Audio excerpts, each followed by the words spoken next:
While remote work was designed to connect people worldwide through the internet, it has unfortunately become a gateway for one of today's most alarming cybersecurity threats. What if I told you that your next IT coworker or IT contractor could secretly be working for North Korea? Today we're diving deep into how North Korean operatives are infiltrating global companies, stealing critical data, and funding one of the world's most dangerous cyber programs.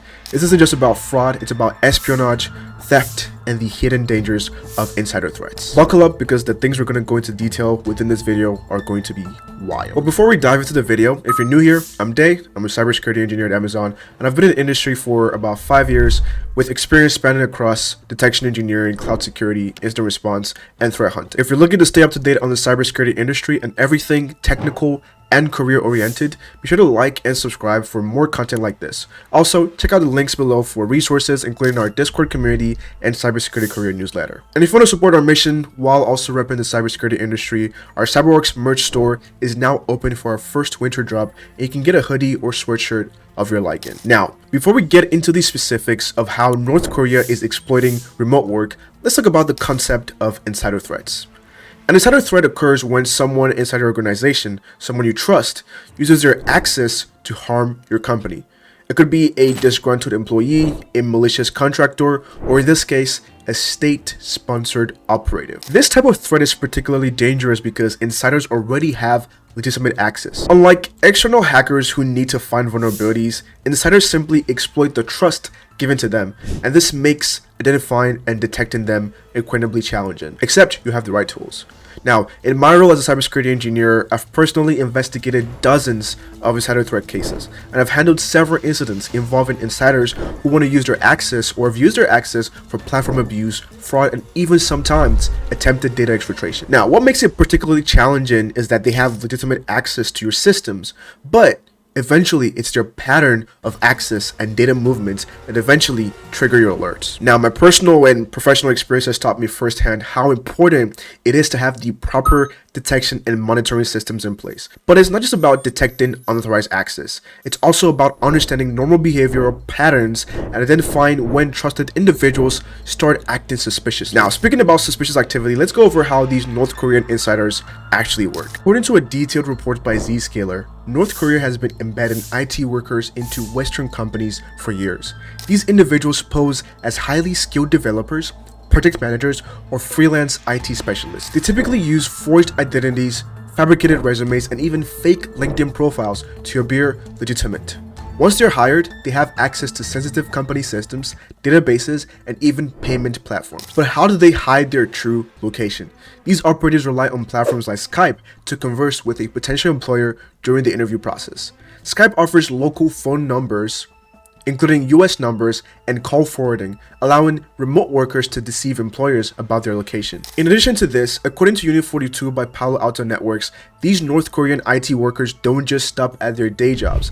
These contractors often operate as part of larger espionage campaigns, sometimes linked directly to the groups like the Lazarus Group. For example, Unit 42 uncovered 2 campaigns targeting job hunters.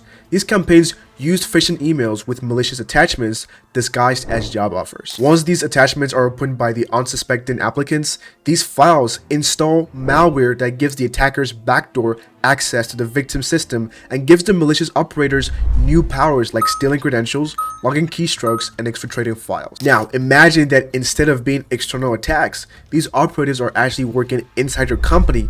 They don't need any phishing emails. They already have access to your systems. But you may ask, why? Why this kind of attack, and why specifically from North Korea? North Korea's motivations combine strategic and financial goals. Because they're cut off from the global economy through heavy sanctions, the country has turned to cybercrime to generate revenue. These IT workers don't just send back their earnings to their regime, they also use their access to steal intellectual property, gather intelligence, and hack financial platforms. According to the US Department of Justice, even legitimate earnings from these jobs are laundered through complex networks to avoid detection. The regime has been linked to over $1 billion in cryptocurrency heists, as reported by CryptoSlate. These funds are used to fuel their nuclear weapons program and other state-sponsored activities. In one recent but notable case, a Florida-based IT worker was sentenced for conspiring with Chinese agents. This individual knowingly funneled money money back to the regime while assisting them in setting up remote work schemes. Now, although this is not North Korea, the methodology still remains the same. This is not a series of random or isolated attacks. Rather, it's a systematic campaign to exploit the global economy through sophisticated cybercrime. So, now that you understand the scope of this threat, here's what you or your small business or a large organization can do to stay protected. The first thing you want to do is ensure that you're doing identity verification, implement multi-layered identity checks, and use services that validate not just names, but also physical locations and employment history.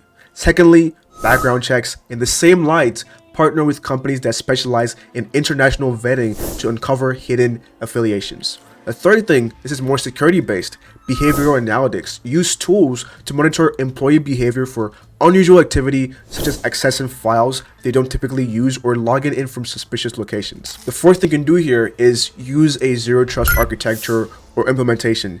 As much as it's a buzzword, the implementation is what is important. Limit access to sensitive systems based on role and necessity. No one should have more access than they need. Essentially the same as the principle of least privilege. Finally is leveraging threat intelligence. Collaborate with industry groups or subscribe to some threat intelligence feeds to stay updated on emerging tactics used by state-sponsored groups like these ones in North Korea. All of these things can help you identify anomalies or any behaviors that might be suspicious about someone you're looking to hire or work with. So the idea that a hostile nation could be operating inside your company isn't just a plot for a spy movie, it's literal reality.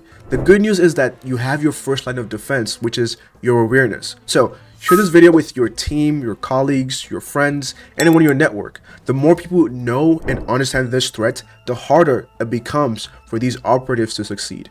Also check out the links in the description for all the articles I mentioned. And if you want to learn how Russia has discovered a new way to infiltrate American companies without leaving Russian soil, check out this video appearing on your screen right now. Thanks for watching, and I'll see you in the next one.